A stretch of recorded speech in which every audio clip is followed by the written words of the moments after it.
Good morning students. हमारा chapter number 6 चल रहा है हीट। लास्ट क्लास में हमने स्टडी किया था एक्सपांशन। एक्सपांशन मींस प्रसार। हमने देखा कि जो हमारे मेटल होते हैं या तो वो सॉलिड होते हैं, लिक्विड होते हैं या गैस होते हैं। जैसे ही हम मेटल को हीट देना शुरू करते हैं मींस हमने हीट दी, क्या दिया? It is a form of energy. Heat को हम कैसे डिस्क्राइब कर सकते हैं? Heat is a form of energy. तो हमने क्या दी है? मेटल को एनर्जी दी है। जब हम मेटल को एनर्जी देंगे तो क्या होगा? धीरे धीरे जो उनके मॉलिक्यूल्स है अपने प्लेस से वाइब्रेट करने लगेंगे। क्यों? क्योंकि उन्हें पहले उनके बीच में इंटरमॉलिक्यूलर फोर्स वर्क कर रहा था। मींस एक ही मीटर के जो मॉलिक्यूल है उनके बीच में लगने वाले फोर्स को कहा जाता है इंटरमॉलिक्यूलर फोर्स। अब जब हमने हीट दी तो हमारी जो दी हुई हीट की जो एनर्जी है वो उन इंटरमॉलिक्यूलर फोर्स से काफी ज्यादा होगी। तो उनके बीच का जो बॉन्ड है वो क्या होगा? ब्रेक हो जाएगा और ये मॉलिक्यूल्स फ्री हो जाएंगे और धीरे धीरे ज्यादा स्पेस को क्या करेंगे? ऑक्यूपाई करेंगे। मींस क्या हो रहा था? पहले वो कम स्पेस में थे लेकिन एनर्जी मिलने के बाद वो ज्यादा स्पेस को कवर कर रहे हैं। मींस यदि किसी भी मैटर में एक्सपांशन होता है तो उनका वॉल्यूम भी इंक्रीज होता है ड्यू टू एक्सपांशन। अब हम देखते हैं कि अब जो हमारे जो मैटर है, जो सॉलिड है, लिक्विड है, गैस है, अब इनमें एक्सपांशन कैसे होता है? तो सबसे पहले हम देखते हैं एक्सपांशन इन सॉलिड। यदि हम एक्सपांशन इन सॉलिड देखते हैं कि सॉलिड में एक्सपांशन कैसे होता है तो हम एक एक्टिविटी की हेल्प से हम प्रूव करेंगे कि जैसे जैसे हम सॉलिड का टेम्परेचर राइज करते हैं तो वो क्या होता है? उनमें धीरे धीरे उनका स्पेस बढ़ने लगता है और वो उनका जो वॉल्यूम है वो भी इंक्रीज होगा। इस एक्टिविटी के लिए हम लेते हैं एक मेटल की बॉल। इस मेटल की बॉल को हम एक सर्कुलर डिस्क, जो हमारी सर्कुलर डिस्क रहेगी उसके बीच में काफी स्पेस रहेगा, वहां से हम पास करते हैं। लेकिन हम देखते हैं कि पहले जब सॉलिड जो हमारे बॉल है उसे हमने हीटअप नहीं किया है, उसे ऊष्मा नहीं दी है, तो वो क्या कर रहा है? इजीली उस सर्कुलर रिंग से क्या हो रहा है? पास हो रहा है। क्या हो रहा है? इजीली उस सर्कुलर रिंग से पास हो रहा है। आप देख सकते हैं इस डायग्राम में कि यहाँ पर हमने क्या लिए? एक मेटल की बॉल ली है जो सर्कुलर रिंग से इजीली पास हो रही है।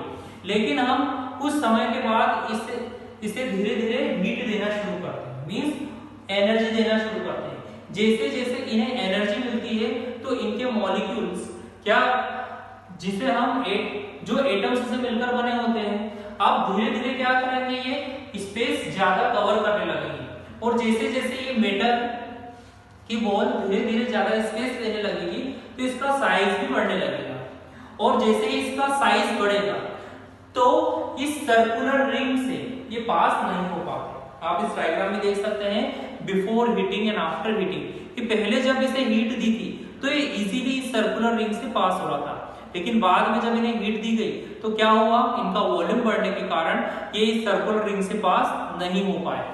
अब हम इनके कुछ एप्लीकेशंस देखते हैं, एप्लीकेशंस ऑफ एक्सपांशन, कि इस एक्सपांशन का कहां एप्लीकेशन हो सकता है।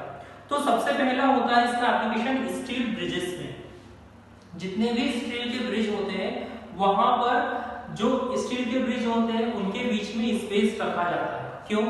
क्योंकि जब गर्मियों का मौसम आता है या कहें समर सीजन आता है तो धीरे धीरे हीट मिलने के कारण ये मेटल क्या होती है? एक्सपांड होती है। धीरे धीरे क्या होता है? इनमें एक्सपांशन होता है। तो एक्सपांशन होने के कारण ये पहले जितना स्पेस ले रहे थे उससे ज्यादा लेते हैं। यदि हम डायरेक्ट स्टील ब्रिजेस में कोई गेप न रखें तो क्या होगा कि जब भी समर का सीजन आएगा तो मेटल में एक्सपांशन होगा। एक्सपांशन होने के कारण यहाँ पर ऑलरेडी पहले से जगह नहीं है, स्पेस नहीं है, तो जो एक्सपांशन होगा उस कारण जो स्टील ब्रिज है उसमें ब्रेक आ सकते हैं। इसलिए स्टील के ब्रिजेस बनाते समय ये ध्यान रखा जाता है कि इनके बीच में गैप रखा जाता है, क्योंकि समर सीजन में स्टील जो मेटल होता है उसमें एक्सपांशन होता है। दूसरा एप्लीकेशन देखें हम कि जब भी रेलवे ट्रैक बनाए जाते हैं तो उन रेलवे ट्रैक के बीच में भी थोड़ा सा स्पेस रखा जाता है। क्यों? क्योंकि समर सीजन में वो भी एक्सपांड होते हैं, तो एक्सपांशन के कारण क्या हो सकता है? जो हमारी रेल की जो पटरी है वो क्या हो सकती है? जिगजैग हो सकती है। मींस जो पहले उसकी डायरेक्शन थी उस डायरेक्शन से वो डेविएटेड हो सकती है। इस कारण रेलवे ट्रैक के बीच में भी थोड़ा स्पेस रखा जाता है। नेक्स्ट देखते हैं tap water pipes bend in summer.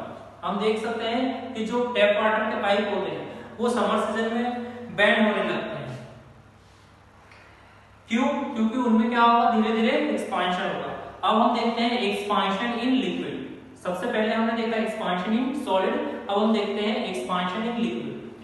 अब एक्सपांशन इन लिक्विड में क्या होगा कि जो लिक्विड के मॉलिक्यूल्स होंगे उनके बीच में जो फोर्स ऑफ अट्रैक्शन होगा, इंटरमॉलिक्यूलर फोर्स होगा, वो सॉलिड के कंपैरिजन में कम होगा। इसलिए यदि इन्हें थोड़ी सी भी हीट मिलती है, थोड़ा सा भी इनका टेम्परेचर राइज होता है तो ये एक्टिव हो जाते हैं। मींस इनके जो मॉलिक्यूल्स हैं वो इजीली एनर्जी लेकर एक्सपांड होने लगते हैं। यही कारण है कि थर्मामीटर में हम मर्क्यूरी का यूज करते हैं। क्यों? क्योंकि एक मेटल होती है जो लिक्विड फॉर्म में होती है, जैसे ही इसे टेम्परेचर मिलता है तो इसका लेवल धीरे धीरे राइज होने लगता है, जिससे हमें किसका पता चलता है, टेम्परेचर का, कि पर्टिकुलर पर्सन का टेम्परेचर कितना है। इसके लिए क्लिनिकल थर्मामीटर में हम मर्क्यूरी का यूज करते हैं। और यदि लिक्विड की बात करें तो लिक्विड में जो सबसे ज्यादा टेम्परेचर सेंसिटिव लिक्विड होता है वो होता है हमारा अल्कोहल। क्यों? क्योंकि इसे थोड़ा सा भी टेम्परेचर मिलता है तो इसमें बहुत ज्यादा एक्सपांशन होता है। अब हम देखते हैं एक्सपांशन ऑफ गैसेस। अब गैसेस की बात करें तो गैसेस के जो मॉलिक्यूल्स होंगे वो काफी दूर दूर होंगे तो इजीली एक्सपांड होंगे। यदि बहुत ही कम मात्रा में भी इन्हें हीट मिलेगी तो इनके मॉलिक्यूल्स काफी दूर दूर हो जाएंगे, मींस इनका एक्सपांशन होगा और इनका वॉल्यूम बढ़ जाएगा। Gases, liquids and solid all expand on heating. जैसे ही हम सॉलिड, लिक्विड और गैस को हीट देते हैं तो ये एक्सपांड होना शुरू हो जाते हैं। But the expansion of gas is maximum, means जो गैसों में एक्सपांशन होगा, प्रसार होगा, वो सबसे ज्यादा होगा। It is just because of the movement of the gas molecules. ये किसके कारण हो रहा है? गैस के मॉलिक्यूल्स के मूवमेंट के कारण। On heating gaseous molecules gain kinetic energy and move up to any place and this gives more expansion to gases। Means क्या हो रहा है, जैसे ही गैसेस को हीट दी तो हीट मिलते ही ये एक दूसरे से काफी ज्यादा दूर, बहुत ज्यादा फार क्या करते हैं, मूव करते हैं। इसलिए सबसे ज्यादा जो एक्सपांशन होता है वो गैसेस में होता है। This is why a soda water bottle explodes in the summer and such soda और soft drink bottle are made with thick glass. यही कारण है कि जो सोडा वाटर होता है उनमें गैसेस का यूज किया जाता है और यदि समर सीजन में हो तो उनमें एक्सपांशन काफी ज्यादा होगा। और यदि वो क्या हो, लो क्वालिटी के मटेरियल के बने हो तो वो क्या करेंगे, वो सोडा वाटर उस ग्लास की बॉटल को क्या करेगा, बर्स्ट कर देगा, जिसके कारण उसमें क्रैक होंगे। इसलिए जो भी सोडा वाटर की बोतल्स होती है वो काफी हार्ड या है थिक ग्लास की बनाई हुई होती है।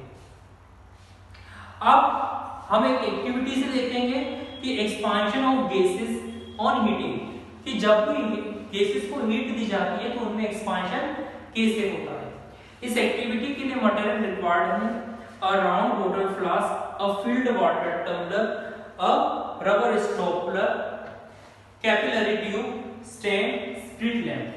हमें किन किन चीजों की जरूरत है? सबसे पहले हमें राउंड बॉटल फ्लास्क चाहिए, a filled water tumbler, a rubber stopper, capillary tube, stand and spirit lamp. अब इसकी प्रोसीजर क्या है?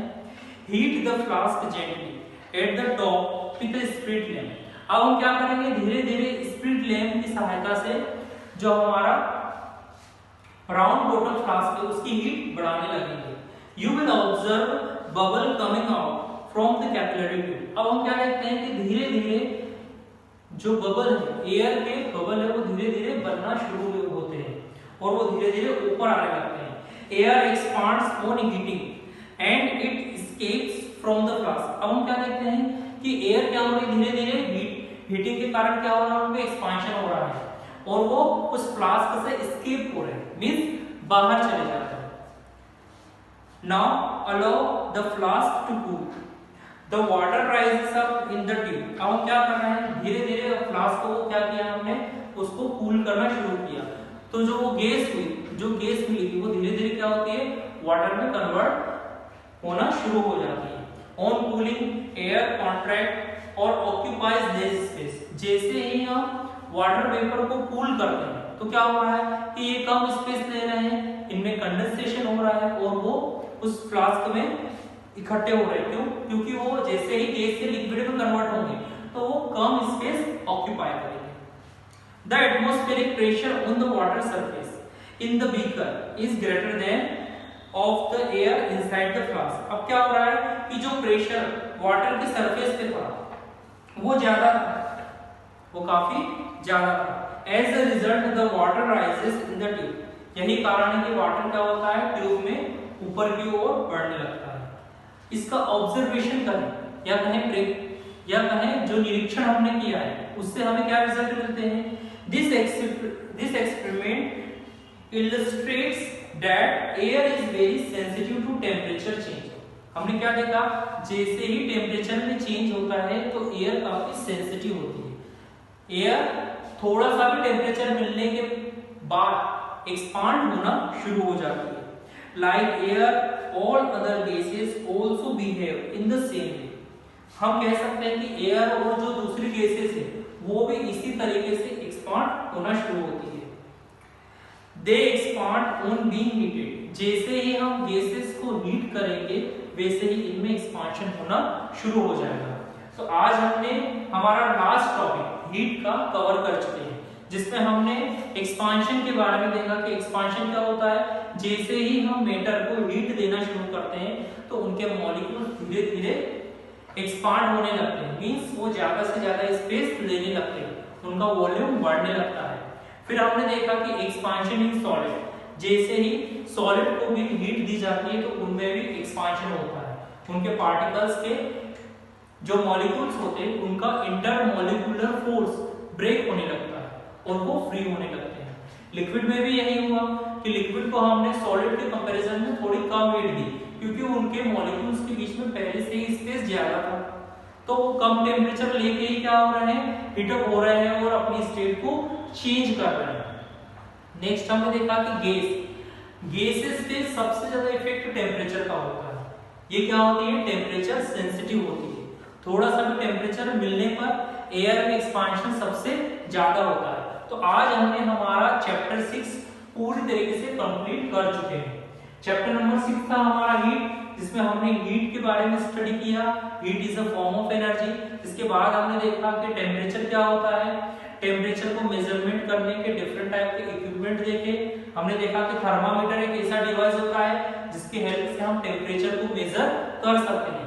और इस थर्मामीटर को भी हमने 3 कैटेगरी में डिवाइड किया। सबसे पहले हमने देखा ग्लास बल्ब थर्मामीटर, सेकंड था हमारा क्लिनिकल थर्मामीटर और थर्ड था लेबोरेटरी थर्मामीटर। इसके अलावा हमने मेटर में एक्सपांशन देखा कि मेटर को जैसे ही हीट दी जाती है तो उनमें एक्सपांशन होता है। तो मेटर 3 स्टेट्स में होता है, सॉलिड, लिक्विड एंड गैस। हमने देखा कि सॉलिड, लिक्विड, गैस तीनों ही स्टेट पर हीट का क्या होता है, इफेक्ट होता है, और जैसे ही इन्हें हीट मिलती है तो इनका वॉल्यूम बढ़ने लगता है।